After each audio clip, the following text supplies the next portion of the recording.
Dhanik Bharat educational institutions inter IIT JEE NEET admission open. ఇక ఏపీలో corona మళ్లీ విజృంభిస్తుంది. కోవిడ్ కేసులో కొత్త వేరియంట్ ని కూడా గుర్తించారు. అలాగే శాంపిల్స్ లో ఒమిక్రాన్ RF.5 సబ్ వేరియంట్ ని కూడా నిర్ధారణ చేశారు.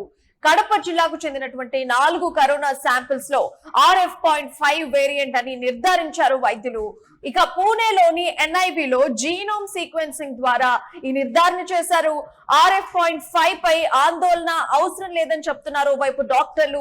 ప్రజలు భయపడదని చెప్పేసి వైద్య విద్యాశాఖ అధికారులు కూడా ఓవైపు సూచనలు చేస్తున్నారు. అయితే ప్రస్తుతం కరోనా పరిస్థితిపై ఆరోగ్య శాఖ పూర్తిగా అప్రమత్తమైనట్టు తెలుస్తుంది. అయితే ఏపీలో ఇప్పటి వరకు కూడా దాదాపు 16 కేసులు నమోదయ్యాయి. ఇటు నెల్లూరు, కృష్ణా, NTR, రాజమండ్రి, కడప జిల్లాల్లో కూడా ఎక్కువగా కరోనా కేసులు నమోదైనట్టుగా కూడా తెలుస్తోంది. సో మొత్తానికైతే అందరూ అలర్ట్ గా ఉండాలని చెప్పేసి అయితే చెప్తున్నటువంటి సిచ్యువేషన్ ఇప్పుడు ఏపీలో కనిపిస్తోంది. అండ్ ఇప్పుడు వచ్చింది కొత్త వేరియంట్ అన్నట్టుగా కూడా తెలుస్తోంది. పూర్తి కరోనా కాదు అన్నట్టుగా కూడా వైద్యాధికారులు చెప్పినటువంటి పరిస్థితి. ఇక ఏపీలో కరోనా కేసెస్ కి సంబంధించి మరిన్ని డీటెయిల్స్ మా ప్రతినిధి శర్మ ఫోన్ ఇన్ లో తెలియజేస్తారు. అయితే శర్మ, ఏపీలో ఇప్పుడు కరోనా కేసులకు సంబంధించి పూర్తి డీటెయిల్స్ చెప్పండి శర్మ.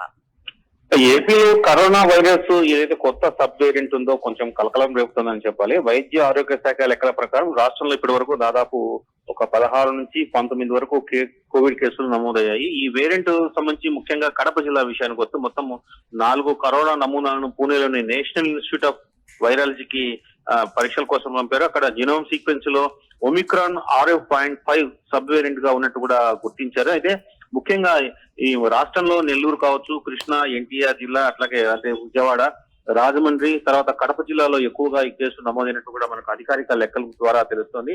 అయితే ఈ వేరియంట్ వలన మొత్తం కొన్ని మన ఆసియా దేశాల్లో ఉన్నటువంటి సింగపూర్ లాంటి ప్రాంతాల్లో వీటి ఉన్నట్టు కూడా ఇది గుర్తించారు. దీనివల్ల ఎటువంటి ఇబ్బంది ఉండదు. కాకపోతే RF వేరియంట్ వల్ల గతంలో వచ్చినటువంటి ఒమిక్రాన్ స్ట్రెయిన్ కంటే ఎక్కువ ప్రమాదం కాదంటూ కూడా వైద్య ఆరోగ్య శాఖ అధికారులు చెప్తున్నారు. అయితే ఏదైతే ఈ RF.5 వేరియంట్ ఉందో దీనివల్ల కరోనా అని చెప్తున్నటువంటి బారిన పడిన వాళ్ళకి విపరీతమైన గొంతు నొప్పి, దగ్గు, జ్వరం, తలనొప్పి ఇట్లాంటి, తర్వాత ముక్కు ద్వారా జలుబు సంబంధించిన మూసుకుపోవడం వంటి లక్షణాలు ఉంటాయి తప్ప అంత భయపడాల్సిన అవసరం లేదంటూ కూడా వైద్య ఆరోగ్య శాఖ అధికారులు చెప్తున్నారు. అయితే ఏదైతే ఈ కరోనా కేసులు నమోదవుతున్న ఈ RF.5 ఏదైతే వేరియంట్ ఉందో ఈ వేరియంట్ సంబంధించి వెంటనే బోధనాసుపత్రిలో ప్రత్యేక వార్డులను, కరోనా వార్డులను ఏర్పాటు చేస్తారు. తర్వాత సంబంధించినటువంటి పరీక్షలు చేయడానికి కిట్లను కూడా ఏర్పాటు చేస్తారు. ప్రజలు కూడా జలుబు, దగ్గు, జ్వరం, తర్వాత తలనొప్పి, తర్వాత ముక్కు నుంచి కారడం, తర్వాత మూసుకుపోవడం, తీవ్రమైన అలసట, ఒళ్ళనొప్పులు ఉంటే వెంటనే సమీప ఆసుపత్రిని సంప్రదించి పరీక్షలు చేయించుకోవాలంటూ కూడా అధికారులు చెప్పడం జరిగింది. ఈ మేరకు కూడా మొత్తం వైద్య ఆరోగ్య శాఖ సంబంధిత జిల్లాలకు మొత్తం అన్ని ప్రాంతాల్లో కూడా అలర్ట్ చేశారు. ఎక్కడ ఏది నమోదైనా వెంటనే కూడా వారికి చికిత్స అందించేందుకు కూడా అన్ని ఏర్పాటు చేశారు. ప్రియా, అండ్ అయితే శర్మ, ఇప్పుడు చూసుకుంటే ఇది కరోనా కాకుండా ఇప్పుడు అందులో ఉండేటువంటి ఒక డిఫరెంట్ టైప్ ఆఫ్ వేరియంట్ అని చెప్పడం జరుగుతుంది. RF.5 అని కూడా ఇప్పటి వరకు నిర్ధారణ చేశారు. సో ఏపీలో ఇది ఎలా అడుగు పెట్టింది, ఎక్కడి నుంచి వచ్చింది, దీనికి సంబంధించి ఏమైనా డీటెయిల్స్ ఉన్నాయా ఇప్పటి వరకు? అంతర్జాతీయంగా దీని ప్రభావం కనిపిస్తోంది. ముఖ్యంగా సింగపూర్ తో పాటు పలు ఆగ్నేసియా దేశాల్లో ఈ వేరియంట్ కేసులు అత్యధికంగా నమోదయ్యాయి.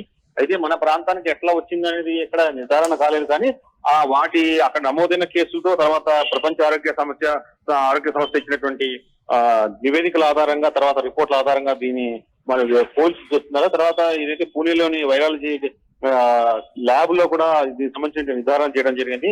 మొత్తానికి గతంలో ఉన్నటువంటి అనేక వేరియంట్ లో ఇది కూడా ఒక భాగం. అయితే దీని ప్రభావం పెద్దగా ఉండదని మాత్రం వైద్యాధికారులు చెప్తున్నారు. ఇప్పటి వరకు శాస్త్రీయంగా ఏదైతే వాళ్ళు ఈ వేరియంట్ వల్ల తీవ్రమైన అనారోగ్యం పాలయ్యి తర్వాత ప్రాణాపాయం ఉండే పరిస్థితి ఎక్కడ ఉన్నట్టు కూడా ఇక్కడ చెప్పడం లేదు. Priya, right Sharma, thank you for the update. So మొత్తానికైతే ఏపీలో కరోనా మళ్లీ విజృంభిస్తుంది. కోవిడ్ కేసులో ఒక కొత్త వేరియంట్ ఉన్నట్టుగా కూడా గుర్తించారు అధికారులు. శాంపిల్స్ లో ఒమిక్రాన్ RF.5 సబ్ వేరియంట్ గా కూడా నిర్ధారణ చేశారు. ఇక కడప జిల్లాకు చెందినటువంటి 4 కరోనా శాంపిల్స్ ని పూణేలో తీసుకెళ్లడం జరిగింది ఒక ల్యాబ్ కి. సో అక్కడ RF.5 వేరియంట్ అని కూడా నిర్ధారించారు వైద్యులు వైపు. సో RF.5 మీద ఆందోళన చెందాల్సిన అవసరం లేదని చెప్పేసి డాక్టర్లు కూడా వైపు సూచిస్తున్నారు. అలాగే ప్రజలు కూడా భయపడొద్దు అని చెప్పేసి వైద్య విద్యాశాఖ అధికారులు కూడా సూచించినటువంటి పరిస్థితి. ఇక ఈ కరోనా పరిస్థితిపై కూడా ఆరోగ్య శాఖ పూర్తి అప్రమత్తంతో ఉండాలని చెప్పేసి చెప్పడం జరిగింది.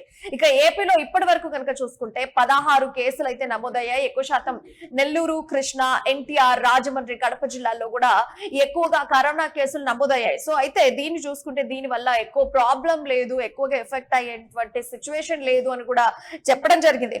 సో ఆంధ్రప్రదేశ్ లో ఒమిక్రాన్ RF.5 అని ఒక కొత్త కోవిడ్ సబ్ వేరియంట్ నమోదైన మాట నిజమే కానీ అని చెప్పేసి చెప్పడం జరిగింది. కాకపోతే దీని మీద ఎక్కువ ఎఫెక్ట్, ఇది మనం ఎక్కువ ప్రభావం పడము అని చెప్పేసి చెప్తున్నారు వైపు. అయినప్పటికీ కూడా ప్రజల్లో ఆందోళన, భయం ఏ మాత్రం కూడా తగ్గట్లేదు.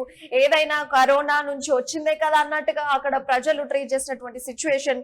సో మొత్తానికైతే ఇది ఒక ఒమిక్రాన్ కుటుంబానికి చెందినటువంటి RF.5 అని ఒక ఉపరకం వేరియంట్ అని చెప్తున్నారు. ఎక్కువగా ఎఫెక్ట్ అవ్వాల్సిన పని లేదు. ఎక్కువ శాతం ఇది ఎవరిని ఎఫెక్ట్ చేస్తుంది అంటే దీని యొక్క లక్షణాలు, ఈ వేరియంట్ యొక్క లక్షణాలు ఎలా ఉంటాయంటే తీవ్రమైన గొంతు నొప్పి, అలాగే దగ్గు, జ్వరం, అలాగే హెడేక్, అలాగే ముక్కు కారడం లేదా ముక్కు మూసుకుపోవడం, విపరీతమైనటువంటి అలసట, బాడీ పెయిన్స్, ఇలాంటివి ఈ లక్షణాలు ఎక్కువగా ఈ వేరియంట్ లో ఉంటాయి. సో ఇవి ఉన్న వాళ్ళు ఎవరైనా కూడా దగ్గరలో ఉన్న హాస్పిటల్ కి వెళ్ళి కన్సల్ట్ అయ్యి ట్రీట్మెంట్ తీసుకోవాలి అని చెప్పేసి వైపు చెప్తున్నారు.